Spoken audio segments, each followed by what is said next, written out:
Au nom de Dieu, le clément, le miséricordieux par essence et par excellence, la louange est à Dieu, Seigneur et Maître des mondes. Seigneur Dieu, c'est toi que nous adorons. Seigneur Dieu, bénis et accorde tes bienfaits en abondance à Mohammed sallallahu alayhi wa sallam, ainsi que sa famille, de même que tu as béni et accordé tes bienfaits à Ibrahim et sa famille, donc les habitants des univers. Ô hommes, craignez votre Seigneur, le séisme qui précédera l'heure est une chose terrible.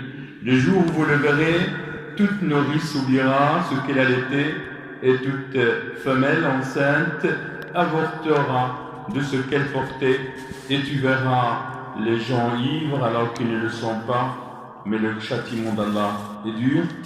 Chers frères et sœurs, je vous salue avec le salut de l'islam. Et le salut de l'islam, assalamu alaikum wa rahmatullah. Le thème de ce premier vendredi de ce mois béni, le mois de Ramadan, c'est les bonnes nouvelles, les vertus de ce mois. Mais on va élucider 4 des bonnes nouvelles, en espérant Allah subhanahu wa ta'ala qu'il nous guidera à bien profiter de ce mois. C'est un mois qui n'est pas comme les autres. C'est un mois où le Coran a été révélé à notre prophète Mohammed sallallahu alayhi wa sallam. C'est un mois où il y a une nuit qui s'appelle la nuit de décret, la nuit de la valeur. Après quelques jours, après quelques heures, le Ramadan s'envole et part comme les nuages, comme s'il n'a jamais été. Le sage, c'est celui qui sait en profiter des jours et des nuits de ce mois béni, avec la lecture du Coran, sa méditation, le rappel et les bienfaisances envers les gens, car c'est Ramadan, le mois de pardon, le mois de la miséricorde, le mois où le croyant convoitise, désire en profiter au maximum. Ramadan est une porte, des portes du bien, porteur avec plusieurs bonnes nouvelles. Je vais évoquer 4 bonnes nouvelles pourvu qu'Allah nous aide à être sincères dans notre jeûne, sincères dans les veillées spirituelles nocturnes. La plus importante des bonnes nouvelles, c'est se sentir qu'Allah nous aime et à reporter notre échéance afin d'être présent à vivre ce mois de Ramadan par le jeûneur et de veiller ses nuits. Combien de personnes désireuses empêchées par la mort alors qu'ils étaient avec nous le Ramadan dernier et qui sont sous la terre ce Ramadan. Combien de personnes l'attendaient avec impatience et la maladie vient l'entraver à jeûner. C'est pour cela que nos ancêtres vertueux invoquaient Allah 6 mois qu'ils assistaient au mois de Ramadan. Et puis ils l'imploraient, c'est-à-dire Dieu, 6 mois après pour que Dieu agrée leur jeûne. L'imam Malik, radiyallahu anhu, pendant le mois de Ramadan, il fait une trêve. Il ne répond pas aux jurisconsultants. Il s'adore, il se donne à la lecture du Coran et à l'évocation d'Allah subhanahu wa ta'ala et au rappel de Dieu. La seconde bonne nouvelle, le Ramadan est un mois de rappel à la crainte révérentielle, fait bouger dans l'ego des musulmans cette piété révérentielle qu'il portait à mettre en lui et en le rappelant au châtiment d'Allah comme une protection, c'est-à-dire le mois de Ramadan. Allah l'exalté soit-il a dit: ô vous qui avez cru, le jeûne vous a été prescrit comme il l'a été aux communautés qui vous ont précédé. Peut-être atteindriez-vous la piété.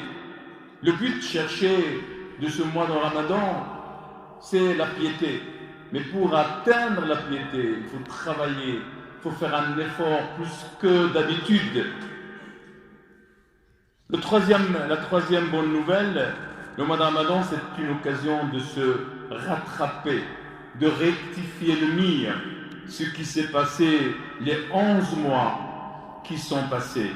On a eu des hauts et bas dans les actes d'adoration, et aujourd'hui, grâce au mois de Ramadan, une augmentation et pourquoi pas une absolution de nos péchés. Le prophète sallallahu alayhi wa sallam a dit: les 5 prières et la vendredi au vendredi et le Ramadan au Ramadan sont des absolutoires entre eux si on évite les grands péchés.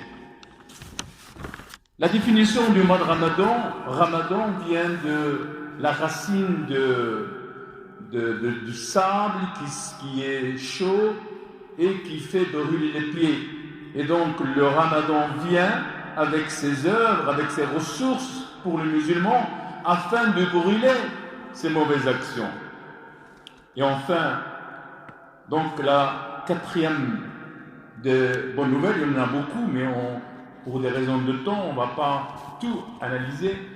L'ambiance du Ramadan, l'ensemble d'actes d'adoration, la proximité d'Allah et les invocations, ce sont des causalités de l'affranchissement du feu de l'enfer. Chers frères et sœurs, veuillez protéger votre temps et profiter au max, multiplier davantage de qiyam, c'est-à-dire les veillées spirituelles, et l'aumône, le lien de parenté, et de demander le pardon auprès de nos frères et sœurs. Et enfin, je voudrais terminer par 3 recommandations, s'il vous plaît. Nous vivons dans un pays qui n'est pas un pays islamique, où nos voisins ne sont pas des musulmans. Et j'ai entendu, pourvu que ce mois de Ramadan termine, à causer par nos comportements qui ne sont pas islamiques. On doit observer le bon voisinage. Il y a des gens qui travaillent. Et nous, on se réveille le soir pour venir prier, sachant pour nous qu'on fait du bien, mais on fait du mal à nos voisins. Et ça, l'islam, il nous a recommandé, il nous a aussi dit d'observer le bon comportement envers le voisinage. Ça, c'est la première des choses.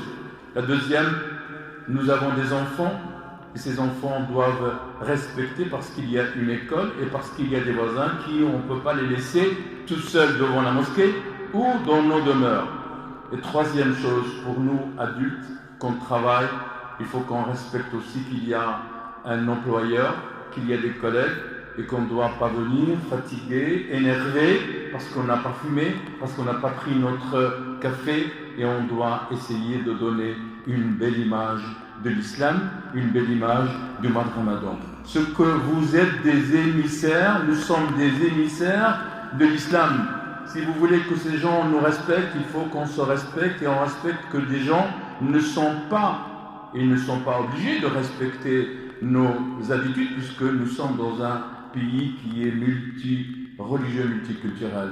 Voici mes frères et sœurs, nous invoquons Allah subhanahu wa ta'ala qui nous donne durant ce mois de Ramadan la sincérité dans les actes et dans les paroles, par ta miséricorde, ô miséricordieux par excellence. Assalamu alaikum wa rahmatullah. Ramadan, Ramadan.